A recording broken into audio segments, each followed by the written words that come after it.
Tiger Nageswara Rao cinema review. Ravi Teja హీరోగా, వంశీ కృష్ణ దర్శకత్వంలో తెరకెక్కిన సినిమా టైగర్ నాగేశ్వరరావు. ఈ సినిమాలో నౌపా సనన్, గాయత్రి భరద్వాజ్ హీరోయిన్లుగా నటించారు.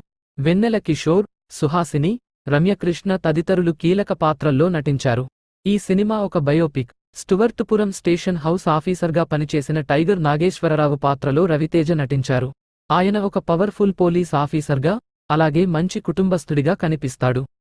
ఆయనకు భార్య, గాయత్రి భరద్వాజ్, మరియు కొడుకు ఉంటారు. టైగర్ నాగేశ్వరరావు తన విధిని నిర్వహించడంలో ఎలాంటి రాజీ పడడు. అతను ఎలాంటి ఒత్తిళ్లకు లొంగడు. అతను ఎలాంటి అవినీతికి పాల్పడడు. అతను ఎలా స్టువర్టుపురం గ్రామాన్ని రక్షించాడు అనేది కథ.